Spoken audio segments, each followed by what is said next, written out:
Cold calling versus email. Which delivers more B2B wins? Cold calling versus email. The debate misses the point. B2B teams love to argue, cold calling is dead or email is just noise. But that framing is exactly why Outbound feels unpredictable. Cold calling and cold email both still work, and they work best when you stop treating them like competing channels. The real question isn't which one wins, but how to sequence them so each touch makes the next touch more likely to convert. Email gives you scalable reach and a low-friction way to introduce value, while phone creates speed and clarity once a prospect has context. When these channels operate in silos, you get disjointed messaging, inconsistent follow-up, and reporting that rewards vanity metrics instead of pipeline. When they operate as one outbound system, you get repeatable meeting flow. At SalesHive, we've seen this pattern across industries and deal sizes. Teams that align targeting, messaging, and timing across email and calling build a much more predictable outbound engine. Whether you're running outbound in-house, hiring SDRs, or evaluating a sales development agency, the same principle applies. Coordination beats volume. Buyer behavior sets the rules, and it favors email first. Most buyers want control over the first interaction. Multiple buyer surveys show roughly 73 to 77% of B2B buyers prefer email for vendor outreach, which makes email the natural opening move in many outbound sequences. If your first touch is a cold call to someone who strongly prefers email, you're starting the relationship with friction instead of relevance. That said, preferred doesn't mean most effective at closing. A large share of real buying decisions still happens in conversation, especially when the product is complex, the ACV is meaningful, or multiple stakeholders are involved. It's also why cold calling services remain a core lever for many outbound sales teams. Phone can compress weeks of back and forth into a single live discussion. The practical takeaway is timing. Use email to earn attention, then use the phone to earn commitment. When we build an outbound playbook, we define what email is responsible for, awareness and intent signals, and what calling is responsible for, qualification and meeting conversion. That clarity is the difference between a spray and pray program and a professional outbound sales agency motion. Benchmarks: what good looks like for email and calling. Cold email performance is often underwhelming unless the targeting and deliverability are dialed in. A common benchmark for reply rate sits around 5.8%, with many teams landing in the 3 to 6% band, which explains why outreach can feel like it requires lots of volume to create consistent meetings.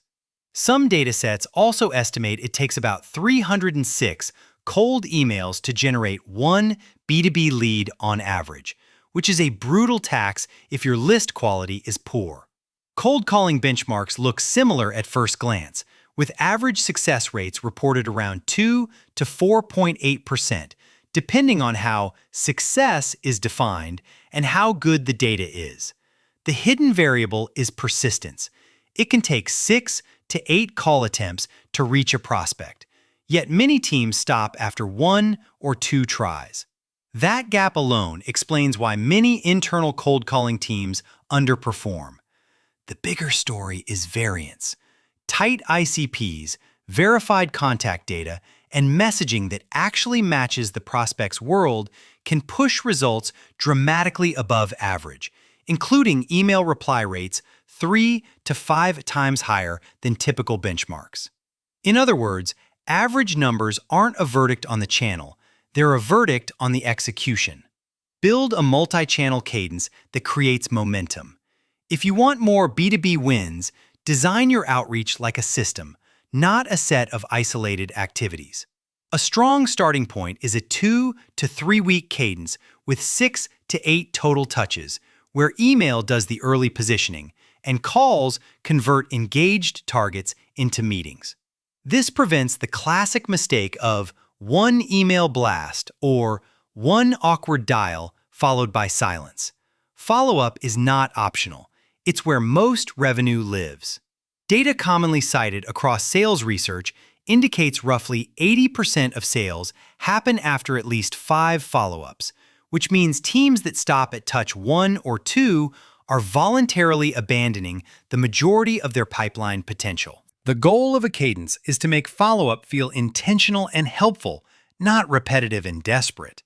We recommend documenting clear rules inside your outbound playbook: when to lead with email, when to prioritize dials, and what signals change a prospect's path. For example, if a prospect clicks a case study, that can trigger a same-day call. If they ignore early touches, you continue the sequence without randomly switching messages. This is how modern SDR agencies and high-performing SDR teams stay consistent at scale. The best outbound teams don't choose between email and phone. They orchestrate both, so every touch makes the next one easier. Best practices that make both channels stronger. Start with precision. A tighter ICP and cleaner data will outperform any clever copy. Before scaling, segment by role, industry, and reason to care. Then verify contact fields so your emails land and your dials reach the right person. This is the unglamorous work that separates a reliable cold email agency or cold calling agency from generic high-volume vendors. On email, keep it short, problem-based, and specific. When teams chase long narratives and overstuffed feature lists, prospects scan, sigh, and archive. When teams lead with one relevant problem and one simple ask, reply rates climb. Top quartile programs can earn reply rates 3 to 5 times above average by matching message to segment and iterating quickly. On calls, treat the opener like a permission-based conversation, not a performance. The channel still creates real meetings. Some research suggests up to 82% of buyers have agreed to a meeting that started with a cold call, when the rep is relevant, concise, and prepared. Coach calls and emails together so SDRs learn one unified message strategy instead of 2 disconnected skill sets. Common mistakes that quietly kill outbound performance. The most common failure is single-channel thinking. Email-only programs often mistake sent volume for progress, while call-only programs burn goodwill by interrupting prospects without any context. In both cases, the underlying issue is the same. You're forcing a channel to do a job it's not best suited for. The second failure is giving up too early. If it takes 6 to 8 attempts to connect with a prospect and around 80% of sales require multiple follow-ups, then stopping after 1 or 2 touches isn't being respectful, it's being inconsistent. A professional outbound sales agency approach is persistent, but always relevant, rotating angles instead of repeating the same pitch. The third failure is bad measurement. Teams obsess over opens, dials, and activity targets, then wonder why pipeline is flat. Those are inputs, not outcomes. If you're investing in sales outsourcing or building an outsourced sales team, insist on reporting that ties activity to meetings, opportunities, and cost per meeting by channel and by cadence. Optimize like a revenue team: attribution, testing, and cost per meeting. To fairly judge cold calling versus email, you need sequence-level measurement. Track first touch channel, last touch channel, and meaningful engagement events. Then evaluate outcomes by cadence: meetings booked, opportunities created, and revenue influenced.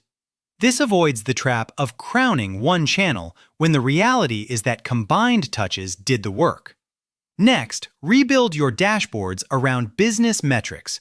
Calls may produce fewer total touches than email, but they can convert at a higher rate once you connect, especially with senior decision makers. When you compare channels using cost per meeting and conversion to opportunity, the best allocation decisions become obvious. Whether you're running in-house, using B2B sales outsourcing, or working with B2B cold calling services. Finally, test methodically.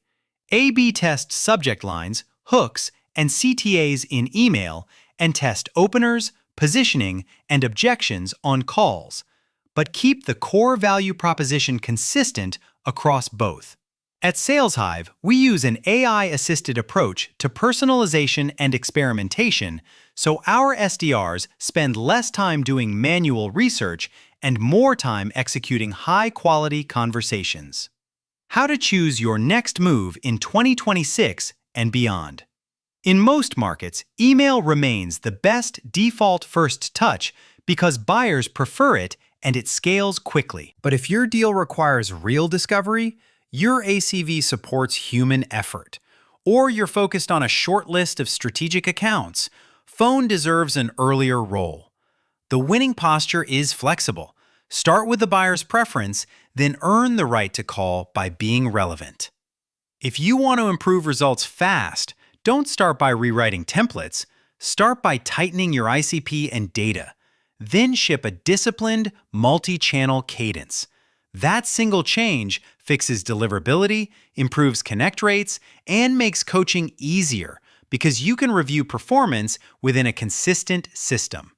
If your team is bandwidth constrained, partnering with a sales agency or sales development agency can accelerate the test and learn cycle without months of ramp time. The future isn't AI replaces SDRs, it's AI-assisted SDRs executing a smarter process. Tools can speed research and personalization, but meetings still get booked through relevance, timing, and confident execution, especially on the phone.